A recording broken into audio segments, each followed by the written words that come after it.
Hello and welcome my dear friend, अस्सलाम वालेकुम वरहमतुल्लाहि वबरकातुहू। मैं हूं आपका मेज़बान AIOU इंस्ट्रक्टर एंड कोच और आप मुझे देख रहे हैं AIOU instructor and coach YouTube channel में। तो जिस तरह आपको पता है कि हमने इंग्लिश कंपलसरी 2 जो है वो शुरू किया था और इसमें हमने चंद लेक्चर किए थे। आज जो है हम चैप्टर नंबर 8 शुरू करने वाले हैं, जो कि है डिनोटेशन एंड कोनोटेशन। हम डिनोटेशन के मीनिंग को जानने की कोशिश करेंगे और समझने की कोशिश करेंगे, और कोनोटेशन की मीनिंग को जानने की कोशिश करेंगे और समझने की कोशिश करेंगे। यहाँ पर ये दो वर्ड्स जो है, एक है डिनोटेशन और एक है कोनोटेशन। तो यहाँ पर जो डी वाला लफ्ज़ है, इसका मतलब ये है कि वर्ड का मीनिंग जो डिक्शनरी वाला हो, जो लिटरेरी हो, उसको हम डिनोटेशन कहते हैं। यानी अगर हम किसी वर्ड की मीनिंग डिक्शनरी में देखें तो ये मीनिंग जो है ये डिनोटेशन कहलाएगा। जबकि कोनोटेशन जो है वर्ड की वो मीनिंग है जो हम इमोशनली ले लेते हैं या टोन की तरह ले लेते हैं। यहाँ पर आपको एग्जाम्पल के तौर पर आपको दिया गया है अनयूजुअल वर्ड। अनयूजुअल वर्ड अगर हम डिक्शनरी में देखें तो इसकी डिक्शनरी मीनिंग है एक्स्ट्रा ऑर्डिनरी, यानी जो आम तौर पर नहीं होता। लेकिन अगर हम इसको इस्तेमाल करें कोनोटेशन के तौर पर, इमोशनल के तौर पर, तो इसका मतलब है बेजार। बेजार का मतलब क्या है? वेरी ऑड एंड स्ट्रेंज, यानी ये एक नेगेटिव कोनोटेशन है, यानी बहुत ज़्यादा आहवट इसको हम कह सकते हैं। यहाँ पर कुछ और भी एग्जाम्पल आपको दिए गए हैं। Good writer choose there word for the effect. जो भी राइटर होता है वो वर्ड को अपने इफेक्ट शो करने के लिए वर्ड्स को चूज़ करते हैं। यानी अच्छा राइटर जो है वो अच्छे अल्फाज का इंतखाब करते हैं और उससे कोनोटेशन जो है वो ले लेते हैं, और जो मानी वो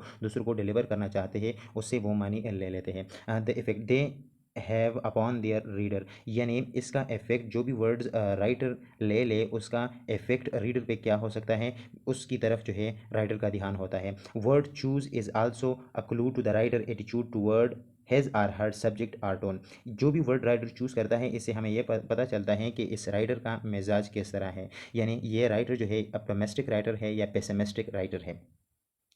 यहाँ पर हम डिनोटेशन और कोनोटेशन की और एग्जांपल यहाँ पर देख सकते हैं। They think about the denotation of the word, it's a dictionary meaning. जिस तरह मैंने सबसे पहले आपको बताया कि डिनोटेशन जो है ये डिक्शनरी मीनिंग है। ये आप इस तरह से याद रख सकते हैं कि डिनोटेशन भी डी से शुरू होता है और डिक्शनरी भी डी से शुरू होता है। तो जो डिनोटेशन है वो डिक्शनरी मीनिंग है, जबकि कोनोटेशन जो है वो एम्प्लाइड मीनिंग है, वो इमोशनल मीनिंग है, वो चूजिंग वर्ड की मीनिंग है, और ये एक एम्प्लाइड ट्यून है। यहाँ पर डिनोटेशन जो है उसकी फिर से आपको डिफिनीशन बताया गया है कि is the literal meaning of the word, यानी dictionary meaning of the word. जबकि कोनोटेशन जो है it is adding attitude to the word.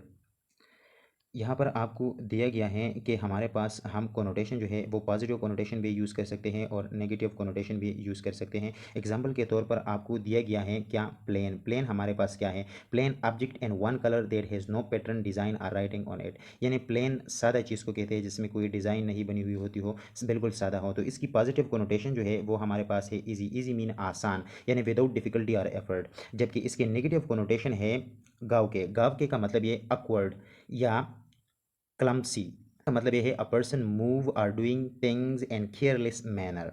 तो ये हमारे पास ये नेगेटिव कोनोटेशन है। जबकि अनयूजुअल, अनयूजुअल कहते हैं जो बिल्कुल गैर अमूमी हो, यानी आम तौर पर जो चीज़ न हो सके तो इसको हम अनयूजुअल कहते हैं, यानी गैर आम तौर पर। इसकी जो पॉजिटिव कोनोटेशन है वो है एक्स्ट्रा ऑर्डिनरी। एक्स्ट्रा ऑर्डिनरी भी उसको कहते हैं जो आम तौर पर न होता हो। जबकि इसका दूसरा जो नेगेटिव कोनोटेशन है वो है बेजर। बेजर मैंने आपको बताया कि वेरी ऑड एंड स्ट्रेंज। जबकि फॉर्म, फॉर्म जो है यानी पुख्ता इरादे को हम फॉर्म कहते हैं। इसकी पॉजिटिव कोनोटेशन है डिटरमाइंड। डिटरमाइंड का मतलब ये है to do something and will not let anything stop you, यानी ये एक पॉजिटिव कोनोटेशन है। जबकि इसकी नेगेटिव कोनोटेशन अनयील्डिंग है। अनयील्डिंग का मतलब ये है when someone have very strange and fix ideas in about something and not want to change his mind, यानी अगर कोई ज़द पकड़ ले तो इसको हम अनयील्डिंग कहते हैं। ये भी फॉर्म का नेगेटिव कोनोटेशन है।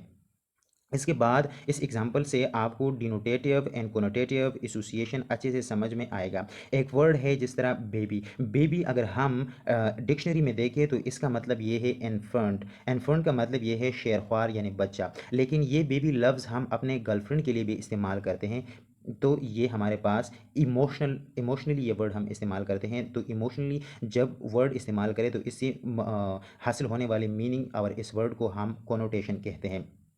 यहाँ पर ये प्लेयर वर्ड लिखा गया है कि हमारे पास प्लेयर वर्ड भी दो तरह के हम इस्तेमाल कर सकते हैं, डिनोटेटिव मीनिंग के लिए भी और कोनोटेटिव मीनिंग के लिए भी।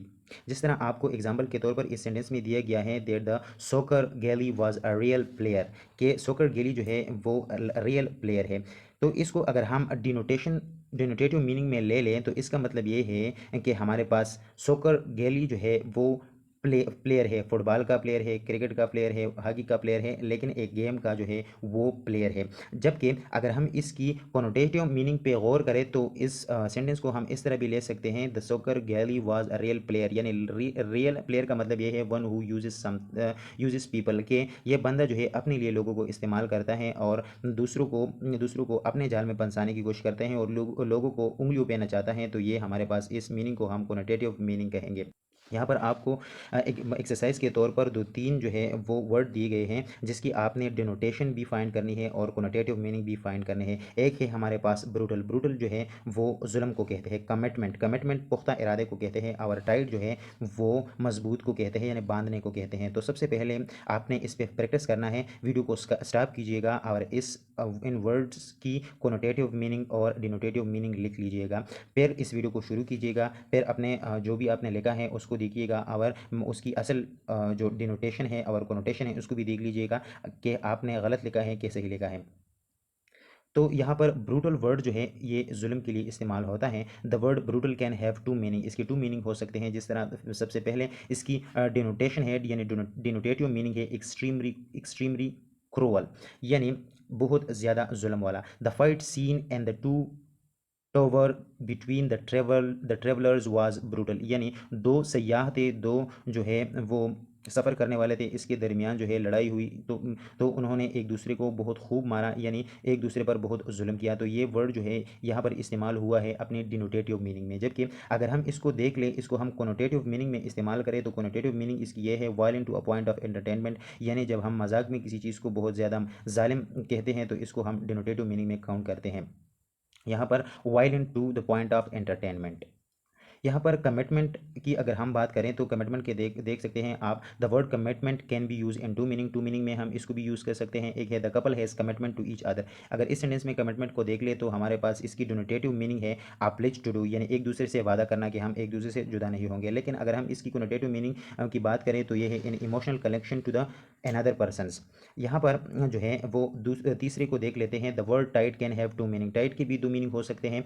The dress she was wearing was really tight, तो इसमें ये जो वर्ड इस्तेमाल हुआ है टाइट, इसकी अगर हम डिनोटेटिव मीनिंग की बात करें तो इसका मतलब ये है कि बंदे ने जो ड्रेस पहनी है वो बहुत फिक्स है, फॉर्म है, यानी बहुत टाइट है, यानी इससे चिपकी हुई है। जबकि हम इसकी कोनोटेशन यानी कोनोटेटिव मीनिंग की बात करें तो यहाँ पर हम यहाँ पर देख सकते हैं कि इसका मतलब ये है कि इसकी ड्रेस बहुत अच्छी है, फैंटास्टिक है, एवसम है। तो इस तरह से हम कोनोटेटिव मीनिंग और डिनोटेटिव मीनिंग में जो है वो तफरीक कर सकते हैं और फ़र्क कर सकते हैं। उम्मीद है आपको डिनोटेशन और कोनोटेशन यानी डिनोटेटिव मीनिंग और कोनोटेटिव मीनिंग जो है इसमें फ़र्क समझ आया होगा और आपने इसे अच्छे से समझा होगा। तो अगर आपने हमारे चैनल को सब्सक्राइब नहीं किया तो प्लीज़ सब्सक्राइब कीजिएगा और बेल के आइकन को भी दबा दीजिएगा ताकि हर आने वाली वीडियो आप तक बर वक्त मिलती रहे। Thank you so much.